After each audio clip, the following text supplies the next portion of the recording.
So our speaker today is Susan Kimber, who's Professor of Stem Cell and Development in the Faculty of Life Sciences at the University of Manchester. She did her first degree and PhD here in Cambridge, and she developed an interest in early cell fate decisions in mammalian embryos. I think that's all right. And she's had 25 years as a development biologist working on early development of mammalian embryos. Currently she's also the co-director of the Northwest Embryonic Stem Cell Centre, and the remit of the centre is to establish human embryonic stem cell lines under clean room conditions suitable for therapeutic use. So I'm sure she'll be telling us about some of that in her talk, which is on stem cells and healing. So over to you, Sue.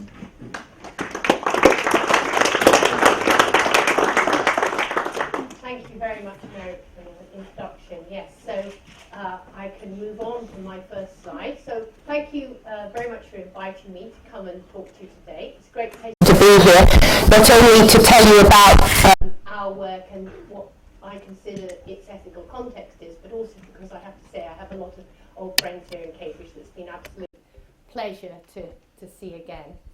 So to put in context what I'm going to talk to you about, as Merrick mentioned, I'm the co-director of this centre in Manchester, which was established in 2006. And our centre, the Northwest Embryonic Stem Cell Centre, or NWESC, is really a centre for deriving the starting material for clinical therapy. It's the first in the Northwest to derive human embryonic stem cell lines at what we call current clinical standard. And we hope that this will allow scientists and clinicians to develop stem cell products for use in cell therapy. And these are just some images from our centre in Manchester, where these cell lines are derived in a more aseptic and very well controlled conditions with a full paper trail, which means that specialised cells generated from them would be suitable for use in people. So what I'm going to do today is I'm going to very briefly set our work in regenerative medicine in a biblical context. I'm going to talk about the use of stem cells in medicine. I'm going to talk about adult stem cells because I think we need to understand what they can and can't do in order to put into context the cells we work on, which are embryonic stem cells. I'm going to tell you a little bit about some of the current uses of stem cells and projected uses, and I'll try to spend most of the time at the end on some thoughts and controversies in this area, which, as I'm sure many of you are aware, is quite a controversial area to work in. So, first of all, where are we? We're talking about the area of regenerative medicine, which we can define as the repair or replacement of diseased or damaged tissues. And if we look at this from a clinical perspective, if somebody has a disease or if they have lost cells through burns or some other injury, we have to think about how we address that as a clinician. I'm not a clinician, but I work very closely with clinicians. So the first thing in terms of disease that you might want to do is actually prevent the disease happening at all. That's obviously the ideal situation. But if it does happen, what do? We might leave the body to repair on its own. And if the body is repairing on its own, it is actually harnessing, in many cases, stem cells which are present within the adult tissues. But sometimes those cells don't work and they don't do the job. So in that case, we need to stimulate the body's own repair mechanism. We need to give it a bit of a boost to help it to do the job. And we might do this with, for instance, different drugs. But this might not work either. So obviously in some cases, such as heart transplants or even liver transplants, we might transplant an organ which is donated from a donation program. But as we are all probably aware, there are long waiting lists for things like heart transplants, kidney transplants. And in many cases, people become so sick or even die before they ever get a transplant. So this is there is a major limitation in this area. or we might be able to use cells. We might be able to use cells from the patient themselves or from some other source, and that's really what I'm going to talk about today. So all this red comes under regenerative medicine. The other possibility is that in some instances, such as, for instance, people with wonky knees or hips, we might use a synthetic prosthesis. We might actually try to recapitulate the organ synthetically with materials. Okay, so I want to just put this in a biblical context, and we're probably all aware that healing is mentioned many, many times in the Bible. In Leviticus, God sets down the rules by which the Israelites should live in order to prevent the spread of infectious diseases. And David prays for healing in the Psalms. There are many instances of God's concern over people's healing, not only their spiritual healing, but also healing their bodies. And of course, Jesus had a healing ministry, and there are probably about 16 mentions of his healing people in the New Testament. And I just want to, if you like, to put this in context, from a Christian context. I'm not going to read out Mark 3, 1-6, but this is the passage where Jesus is healing, he's going to heal somebody with a withered hand on the Sabbath. And I think this puts, for me, in context, our response and our attitude to using new processes for trying to develop new medicines and therapies for disease. So Jesus goes to heal this person on the Sabbath, and the Pharisees are very, very unhappy about this. And Jesus asks them, which is lawful on the Sabbath, to do good or to do evil, to save life or to kill? But they remain silent. And there's a number of points that I think this brings out. First of all, of course, Jesus was interested in people's bodily healing, that healing is a good action, that's something that God is happy about. But these two are probably the things that we have to think about in more detail. Jesus' inference is that it's more important to do what is right in God's sight, than to obey a ritual law that you shouldn't be doing any work on the Sabbath. But this one is also, I think, a point that we need to think about.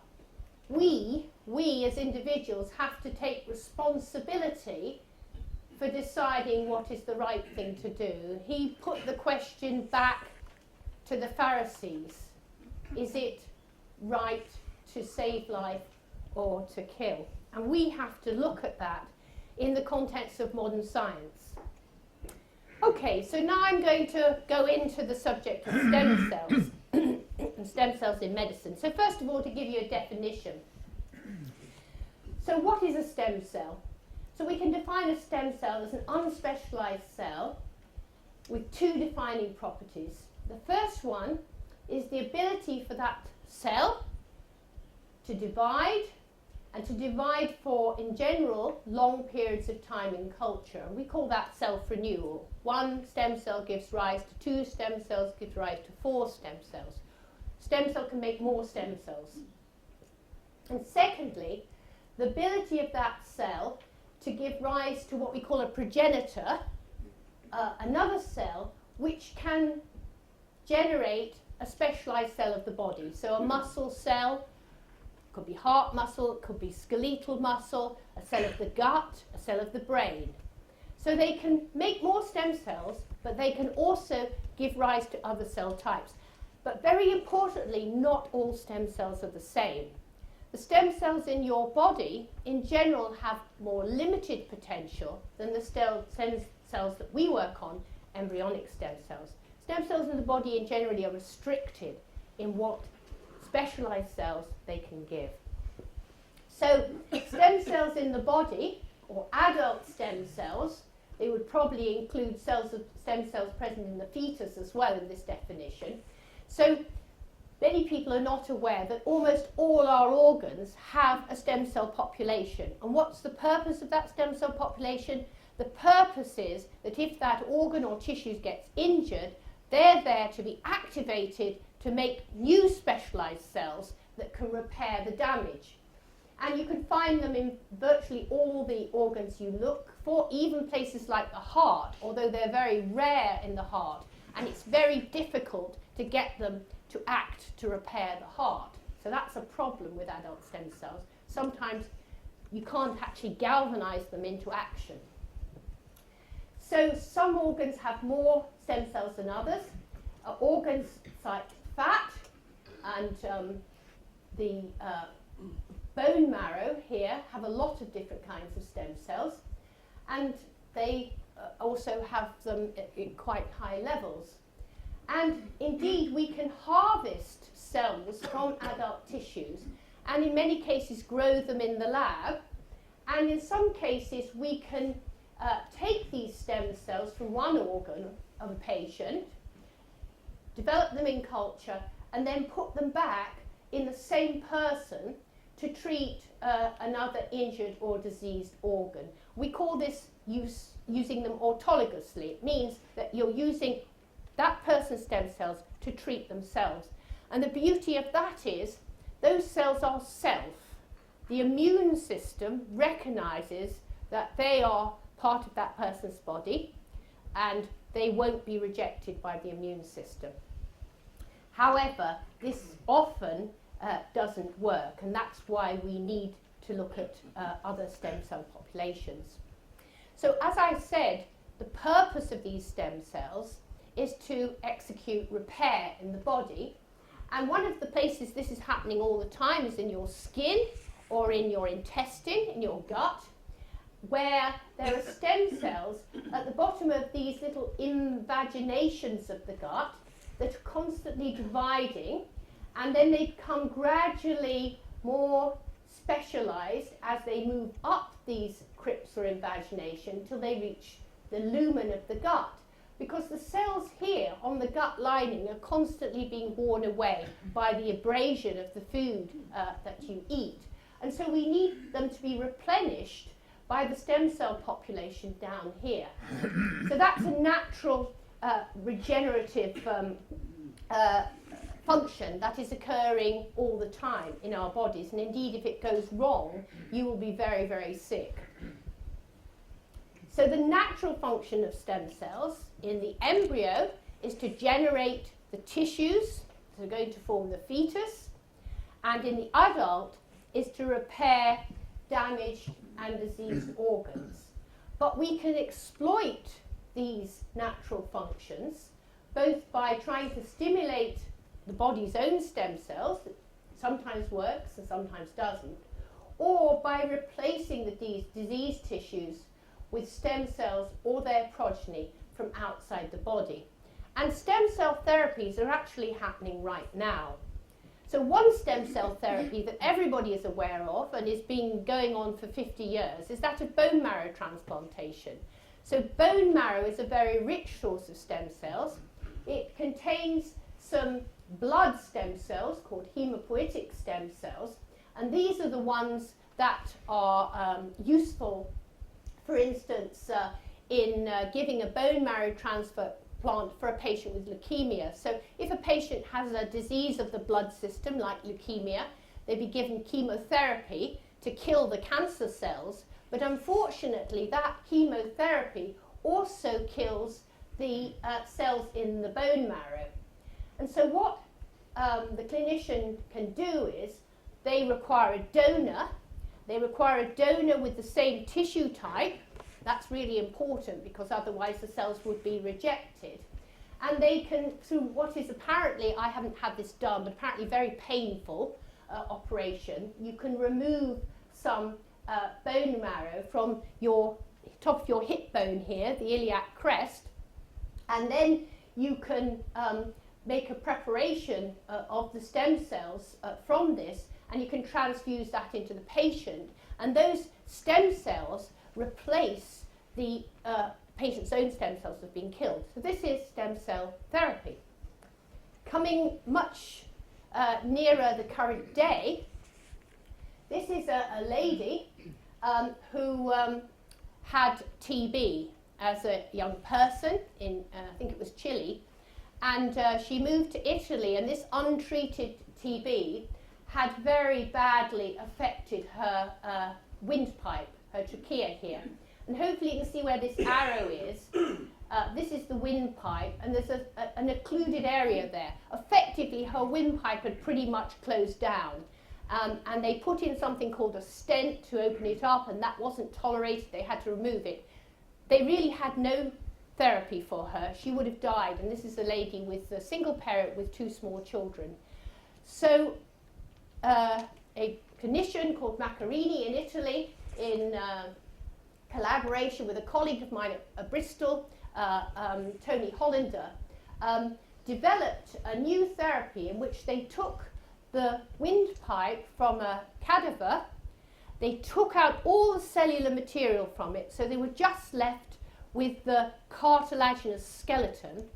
And then in a little mini incubator shown here, they repopulated the cells of that windpipe with this lady, I can't remember her surname at the moment, I know her first name is Claudia, with Claudia's mesenchymal stem cells, another type of stem cell that's present in the bone marrow. And so they allowed these stem cells to recolonize this scaffold, and then they put this recolonized organ back into replace her windpipe. And this is showing you the windpipe a couple of months on, 1 month on, missing my own heading here. And what you can see, I think, now is that you've got a nice, thick, patent tube. This treatment has completely cured her, and she's now, from being bedridden, able to look after her children and hold down a job. So this is a stem cell treatment, a really new pioneering stem cell treatment with adult mesenchymal stem cells. People are now looking at and have used synthetic skeletons, synthetic windpipes, to recolonize those so that they're not reliant on donated trachea from cadavers. And this is being developed particularly in Sweden at the moment. So this is a really functional, good use of adult stem cells. But adult stem cells can't always be used. And so I want to now go on and tell you about the stem cells we work on, which are embryonic stem cells. So embryonic stem cells are generated from very early embryos that are surplus to a patient's requirement in assisted reproduction programs, so known more commonly as in vitro fertilization or IVF, although patients don't always undergo IVF in assisted reproduction.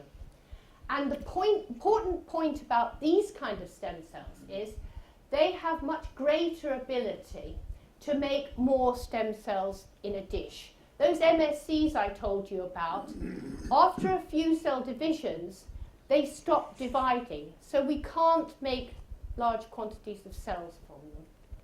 And the other property they have is that they're able to give more differentiated cell types than adult stem cells. Indeed, they are actually able to give all the different cell types that are present within the body that no adult stem cell can do.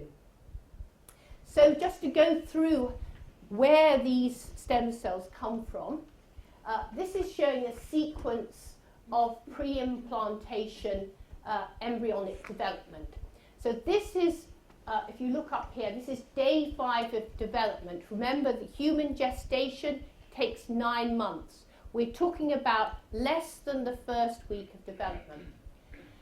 And embryos that are surplus to use by the couple and are donated with informed consent may be donated by the patient if they wish for research or for stem cell derivation.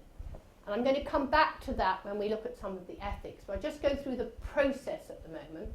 So what happens is that in a dish, the egg is fertilized by a sperm, or in some cases is activated artificially to develop without a sperm.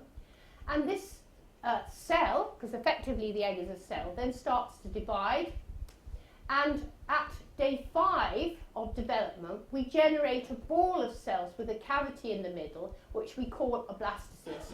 At this stage, we've got about 30 to 120 cells. And this is about 1/10 of a millimetre. And what the scientist does is they take out this structure, this little group of cells here, which contains the stem cell population. And they put them into a culture dish. They're the blue cells here.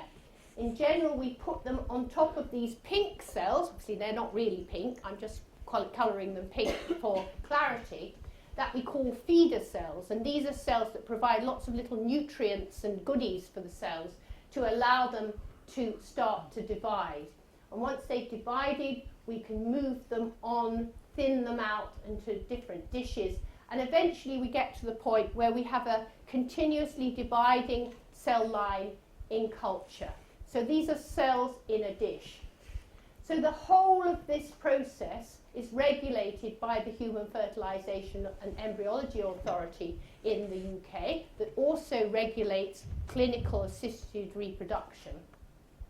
And if we want to then use these cells to make specialised cells of the body, for therapy, we then come under 2 other regulatory bodies, the Human Tissue Authority and the MHRA in the UK, or the FDA in the States, who would evaluate your processes to decide whether they would give you a clinical license. And our centre has all 3 licenses, HFEA, HTA and MHRA licenses. So it's very important to understand that the purpose by which these embryos are generated is to treat the fertility of the couple. The couple are there for, because they are having problems conceiving, they undergo IVF for that purpose. In the course of their IVF, additional embryos which they cannot use are generated, and the decision is what to do with those additional embryos. And up to 2001, what could be done with their consent was research, basically for purposes to do with infertility. In 2001, these purposes were changed legally to include increasing knowledge about the development of embryos, and where our work comes in, to increase knowledge about serious disease and to enable such knowledge to be applied in developing treatments for serious disease. Okay, so just to illustrate the properties of these cells, hopefully I'm going to show you a video now, which I might...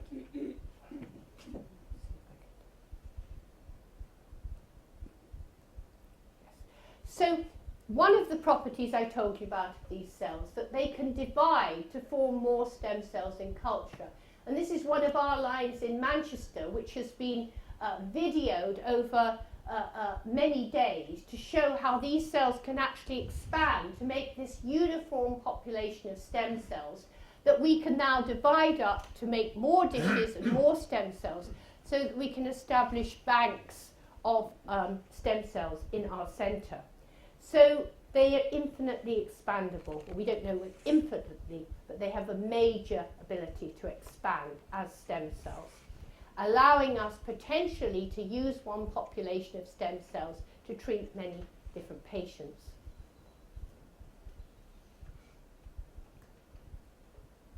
Okay, so the other property they have is that they can give rise to all the different cell types in the body. So the fertilized egg shown here has the potential to make a fetus and a human being. These cells here, at this stage after about 4 to 5 days, contains these embryonic stem cells. And these cells can make all these specialized cell types, but they can't make a fetus or a baby. If this embryo went on to implant into the uterus, potentially, and I'll come back to that, it could make a fetus, but at this stage, these cells cannot do this in a culture dish.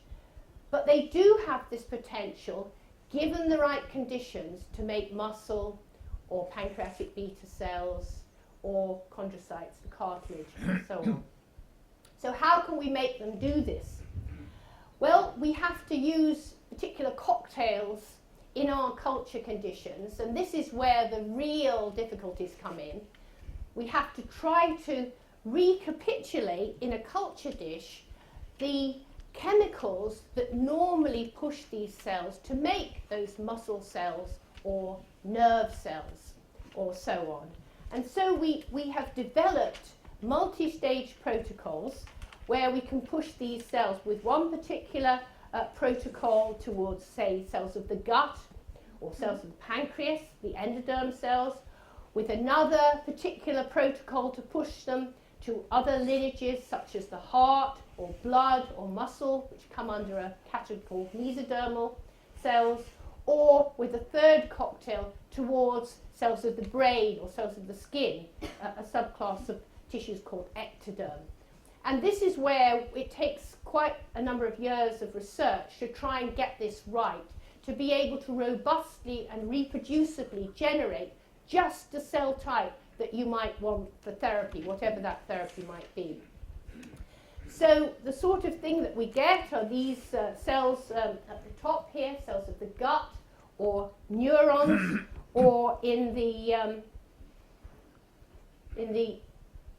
image here, we can get, we hope we can get beating muscle. So we can get, this doesn't want to beat, does it? We can get heart muscle, which is doing a few little twitches. Yeah, I haven't had that one before. Either it doesn't work at all. Oh, that's better. So we can get beating muscle, we can get heart muscle. So we are able to do this, but we're able to do it after a lot of research.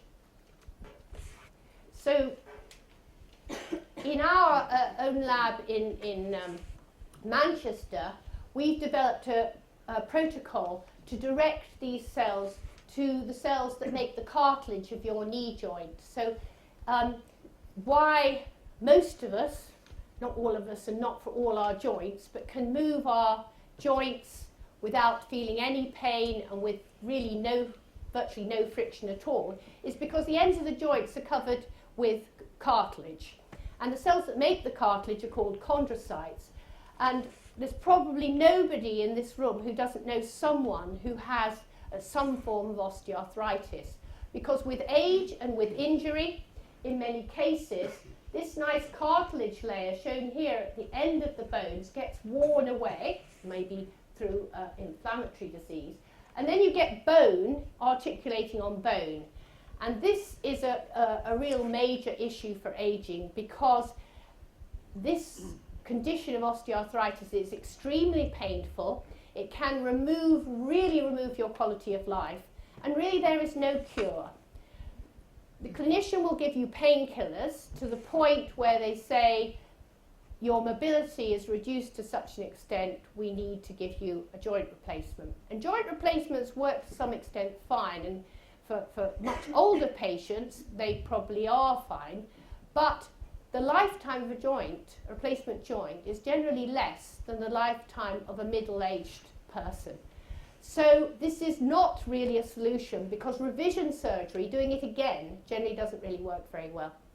So we're looking to try to develop a cellular therapy for osteoarthritis, developing chondrocytes. And don't worry, I'm not going to go into this in any detail. I've been warned against giving you too much science. But what I'm showing you here is that we developed a 3-stage protocol where we can go from our embryonic stem cells here to a cell that's an immature chondrocyte in 14 days. And this is just staining with different markers. And they start to express different proteins that they should make if they're chondrocytes. And then what we've done with these cells is we can make an animal model in which we make a defect in the cartilage in a rat's knee joint, and we put these cells in and we see, can they repair the cartilage? And the answer is yes. So this is normal cartilage, which is stained pink here. And if we put in a carrier scaffold, which has no cells in it, you can see over this joint there's no pink layer at all. Repair doesn't happen. But if we put that carrier in with our cells, then we get a nice pink layer formed, which has the properties of this nice articular cartilage. So we're now developing this for clinical use, but it takes a long time. So the promise of these embryonic stem cells is multiple. We can actually push them to different specialized cell types. We could make nerve cells for, say, Parkinson's disease or Alzheimer's disease. We could make heart muscle for heart disease, pancreatic beta cells for people with diabetes. But we can also use these cells to understand human development. Ethically, we cannot obviously, I think it's pretty obvious to anybody from most backgrounds, I shouldn't say everybody, that we can't do experiments on human embryos. So how do we learn about human development? We have to learn from animal models, and animals do not work and develop in the same way that humans do. But now we have these cells in a culture dish that we can use to understand how the embryo develops its muscle, develops its nerve cells, and so on.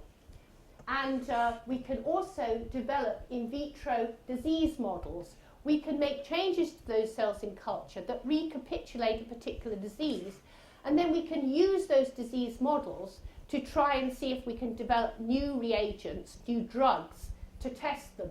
And the pharmaceutical industry are very interested in this because they don't really have good models for testing drugs.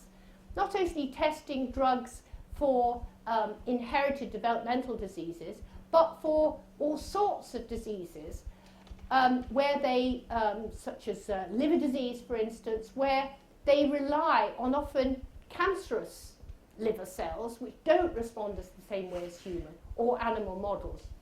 So they're very interested in testing these particular cells to see how they can predict drugs that work, but also predict off-target effects and toxicity. So just want to say a word about clinical trials. There's a website called clinicaltrials.gov which lists clinical trials registered in the US. And if you look at that site and you look at how many trials have the word stem cells in the header, you'll find it's almost 5,000. And a recent paper, I should have referenced here actually, but I forgot to, I'm sorry, has sort of broken down these trials to look at what areas they're happening in. And you can see there's a whole range of trials, in this case for those mesenchymal stem cells, those adult stem cells that I'm telling you about. What's important to realise from this is that we're at the stage where many of these, in fact most of them, are really safety trials. Trials to see if we put the cells into patients, it's actually safe, or does something bad happen?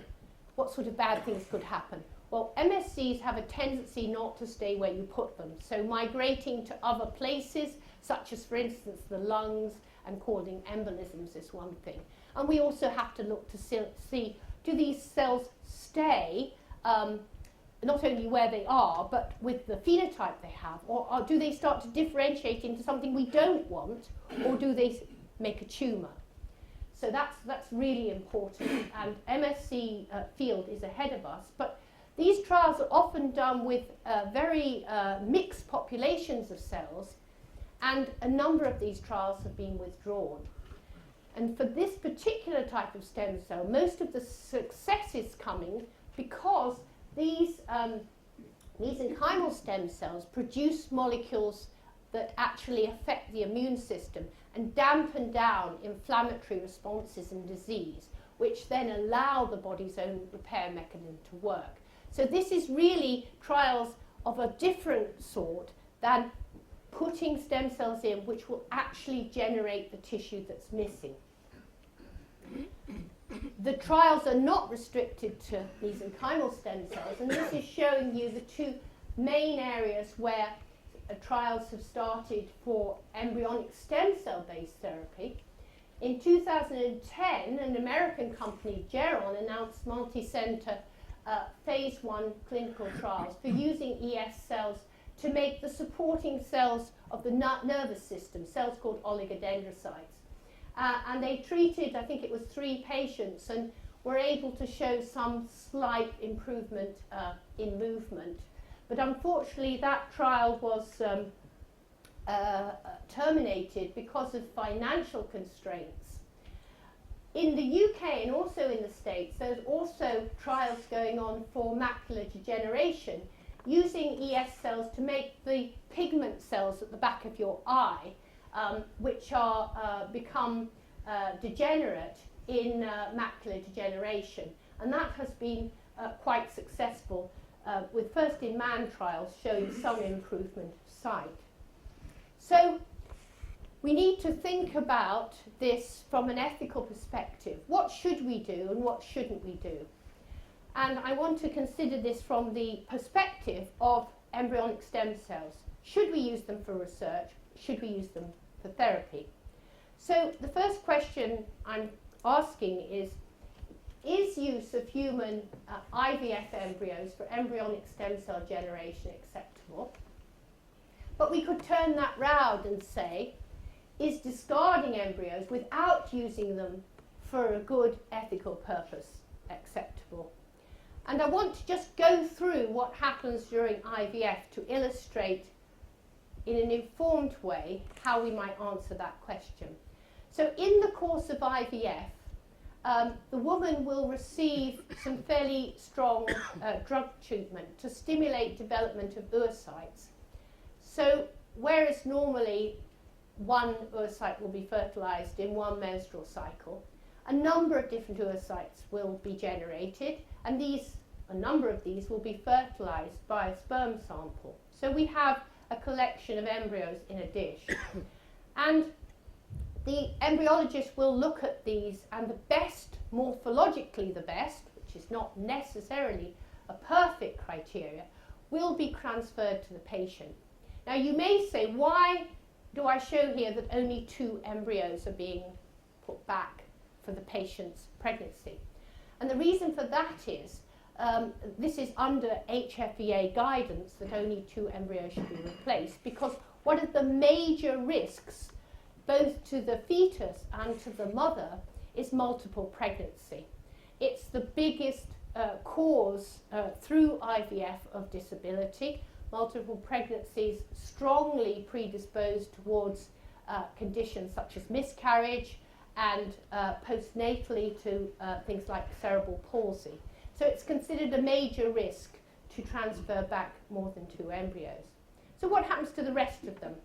In clinics where they have a freezing program, several of them will be frozen, and we're still left with some others, generally, as hopefully you can see from this, the rather uneven, ropey-looking ones, and we have to decide what's going to happen to them.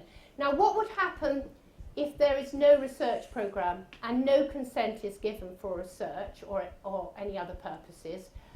Those effectively go down the sink. That's actually what would happen to them. So these embryos may be discarded, in which case they perish. The couple may decide they wish to donate those embryos to research, in which case they can be used up to 14 days of development under the HFEA Act. Or it may be that they will donate them where a stem cell program is available for generating stem cell lines. So we've still got these embryos that have been frozen. What's going to happen to them? So in general, the purpose of freezing them is that the couple may want to extend their family. The first pregnancy is achieved. They may want to extend their family at a later date and have those transferred back. or indeed if the first embryos that are transferred here fail to generate a pregnancy, they then have this reserve source to generate a baby. But under UK legislation, they can only remain frozen up to 10 years, and the couple are then written to and asked what they want to happen to those embryos. And if they don't reply, again, those embryos are discarded. So they may also decide, the couple may decide they may want to donate them to another infertile couple. Or they may wish to donate them to research. So what I'm showing you is that large numbers of embryos are discarded during routine IVF. That has been estimated as clinic dependent between 10 and 75%. Embryos die during freezing and thawing, and because of the 10-year rule, embryos are allowed to perish at that point at the couple's request. And it's been estimated in the US that 400,000 human embryos are stored frozen, and 50% of these are not used or discarded. So if we're thinking about what should happen to those potentially discarded embryos, we have to address what is their status. What is the status of this human 5-day pre-implantation embryo? And here we have to ask the question, when does the embryo become a person? And many of us will have looked at verses in the Bible that relate to this. From Psalm 139, for instance, for you have created my inmost being. You knit me together in my mother's womb. So what does this mean? What does this biblical context mean? Does a new person begin on incorporation of a sperm into an egg, or does it begin later in the womb? So let's look at the material, if I can call it that, we're talking about. We're talking about this clump of cells at day 5 to 6 of development.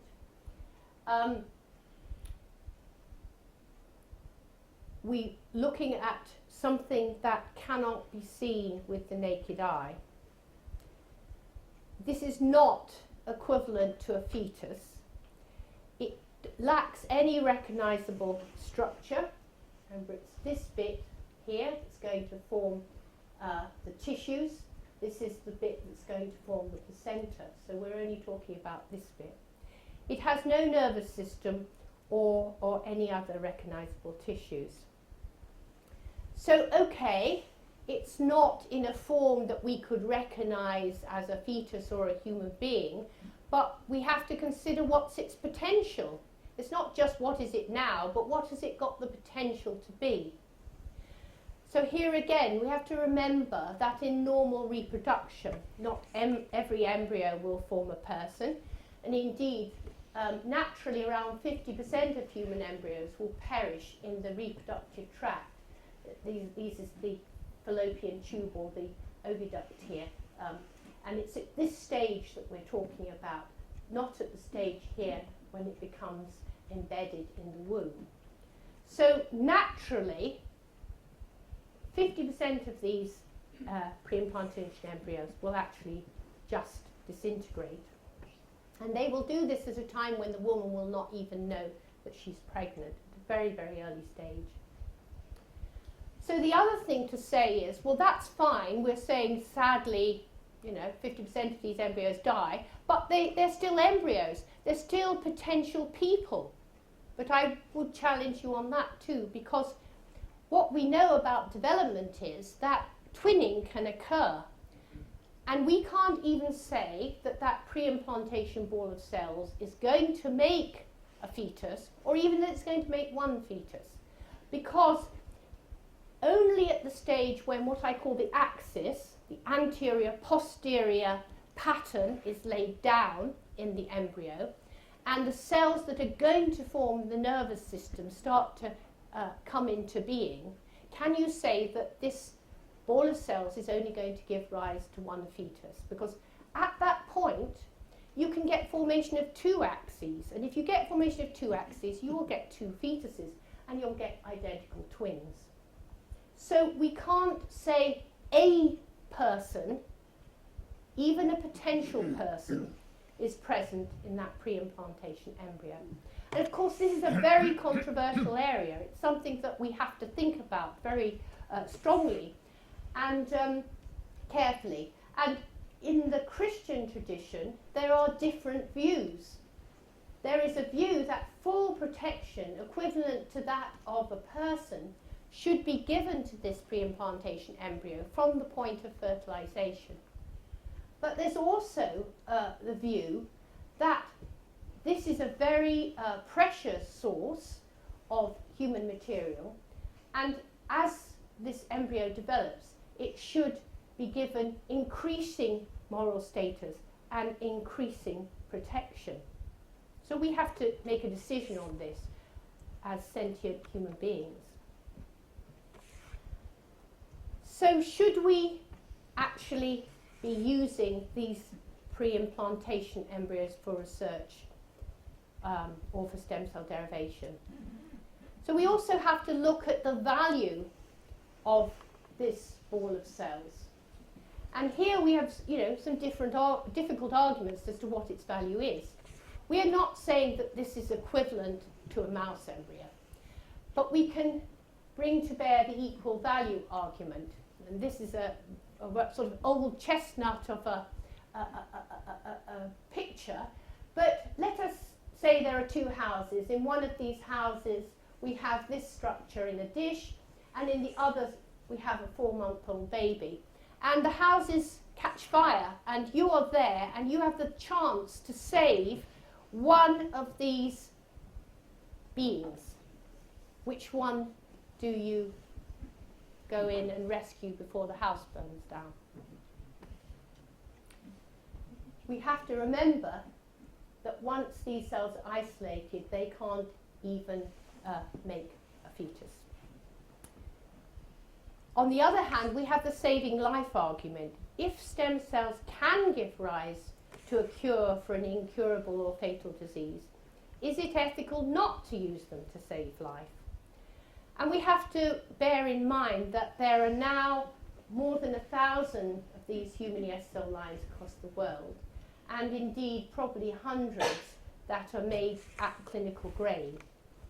Should we use them, or should we throw them away?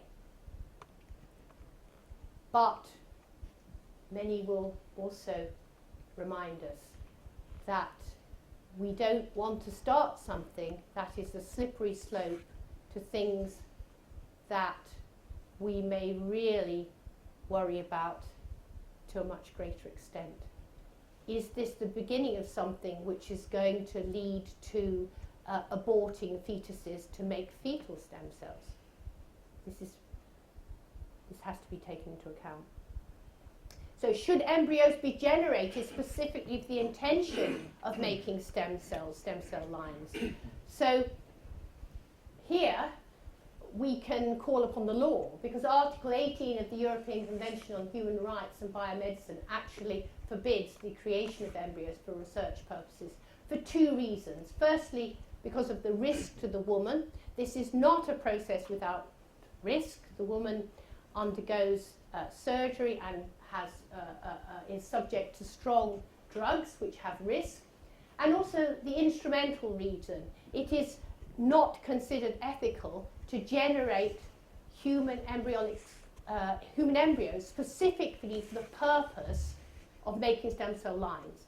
The purpose, when these embryos are generated, is always for treatment of infertility. So what are the alternatives? We could use adult stem cells. They are not ethics free. I'll come back to that. We could stick with the status quo. We could not develop new treatments from stem cells. We could indeed use a new form of stem cells, embryonic stem cell-like cells, which are not currently suitable for clinical use in many scientists' opinion, but maybe in the future, called induced pluripotent stem cells. And we also have to look at our resources, because in the context of Genesis, we are asked to be stewards in the earth, stewards of the earth's resources, and as human beings, we know that health budgets are limited. How do we use the resources? Do we use them for these kind of therapies, or do we use them for others? So these new kinds of stem cells involve reprogramming cells taken from the body to make them like embryonic stem cells. If you like, turning back the developmental clock. And this is a pioneering technology developed in Japan in 2006. And indeed, last year, the Riken Institute in Japan announced the launch of a pilot study to assess the safety and feasibility of the transplantation of these induced pluripotent stem cells. The beauty of these cells is they can be reprogrammed from the cells of a patient's own body. That means you don't need to find tissue-matched stem cells from a bank, because they're the patient's own cells. And if you could push them to a specialized cell type that you need, you might be able to use them. Of course, if the patient has a genetic disease, these cells will carry that disease, and you would need to manipulate the genes in culture. So this is not simple. And at the present time, these cells are probably too different from authentic embryonic stem cells to be used safely in clinic. I'm just therefore going to compare embryonic stem cells with adult stem cells. I really need to finish now. I can perhaps come back to that. The main thing to say is that embryonic stem cells can be made more easily into banks. They have greater numbers of cells that they can give rise to. They can be cultured better. However, we would have to use them in a different patient, so there's the risk of immune rejection. We don't have the problem that if we take adult stem cells from another patient, that patient has to undergo an operation, which is not without risk, and there's an ethical judgment made there. Only one operation is needed for the patient being treated. Obviously, these cells can be controversial. And we also have to address that these lovely dividing cells, embryonic stem cells, if left in our treatment specialized tissue, could cause cancer. And people are addressing ways to make sure that doesn't happen now. So, is it ethically acceptable to generate stem cells from pre-implantation embryos for therapeutic use and research? But also, is it ethically acceptable to discard embryos without generating stem cells which can be used to understand serious disease or develop new therapies? And we have to decide, do we use them, hopefully for treatment, for saving life and understanding disease, or do we abandon them and consider them unacceptable and use only adult stem cells which have limited ability for therapy, try to develop new drugs, or wait a number of decades until other sources of cell therapy are available? So thank you very much for listening. Thank you very much.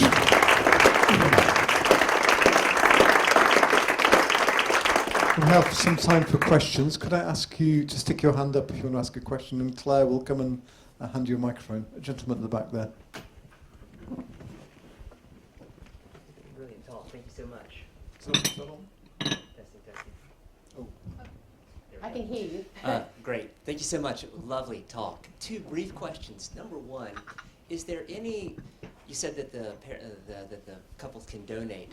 Is there any money exchanged? I was wondering, explaining it negatively. Did the couples receive it free, for example? Second question, if there's a third-party watchdog that someone's may hear that flags up, oh, this laboratory in City X is doing this awful thing, it's easy to extrapolate that to the whole industry and say it's all evil. Can you warn us about those, who may not be as principled and reflectful as yourself? Okay, that's very, very good questions. So the first one about money, in the UK, no is the answer. There's no money. That is not necessarily the case worldwide, because obviously different countries have different regulatory regime. The UK is probably the best regulated in this area in the world. I could talk a lot about the States and jump up and down quite a lot. The States goes like this.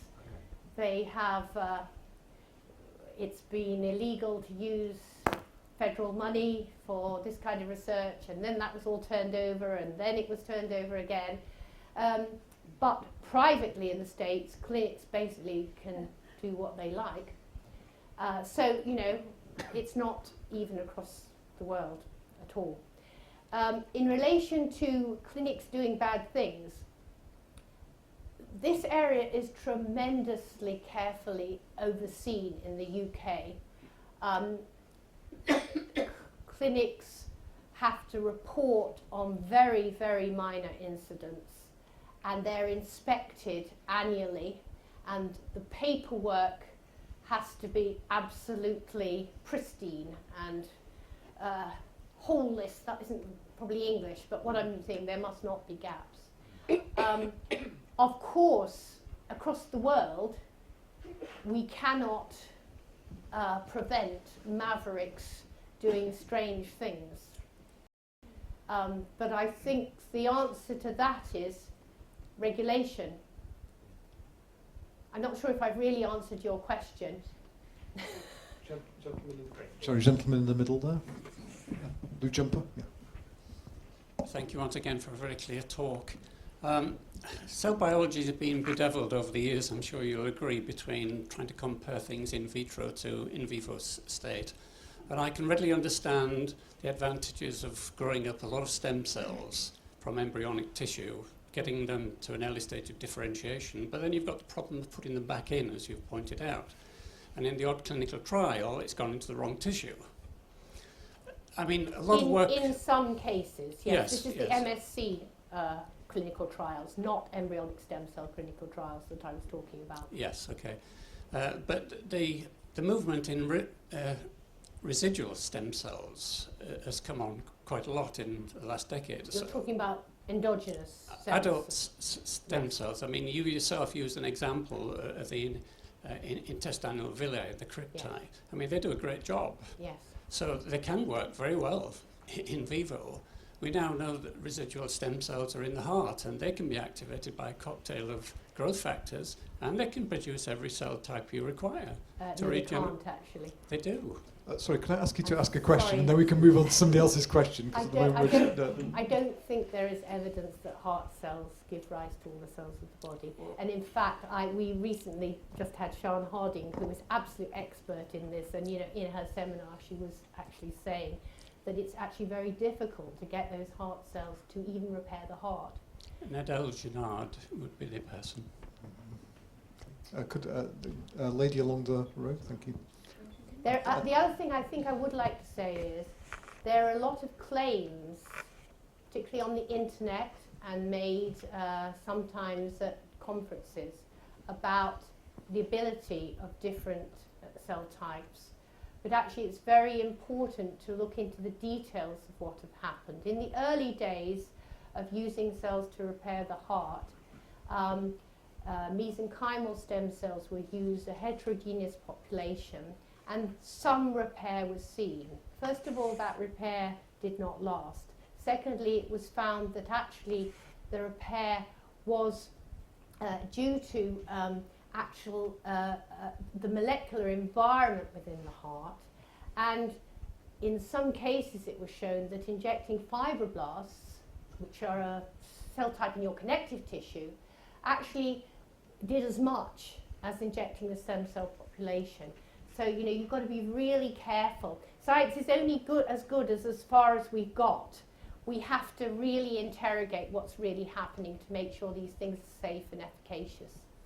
Could a lady, Mr. Doctor? Again, could I thank you for a really excellent talk.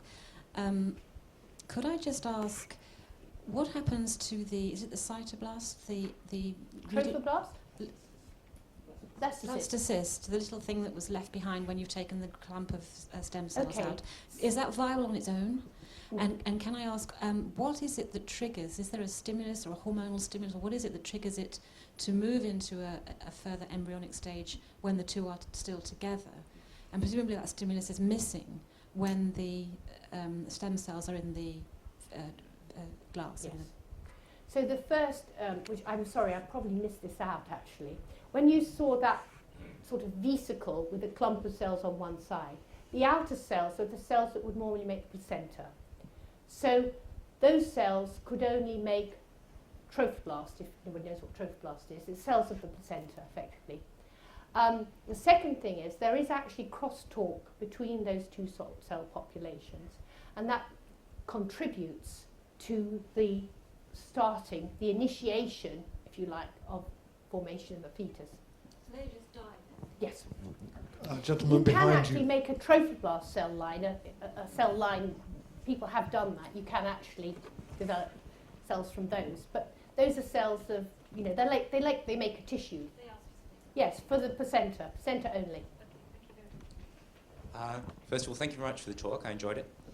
Sorry. I was very surprised by your attempt to justify this biblically. It seems odd. I cannot think of Jesus healing someone else through doing precisely the opposite of healing to another tiny human being. Can you think of a biblical or Christian reason for thinking that we should value one human being over another? So the first thing I would say is my interpretation of the scientific literature and my reading the Bible is that we are not talking about a human being at this point. So I wouldn't accept your But I think we should distinguish human beings from persons. You cannot, as I mentioned, you cannot actually say that this structure is going to form a human being, and if it's even going to develop further, it could make more than one. So you can't equate it with a human being. It is a ball of cells. It has no structure.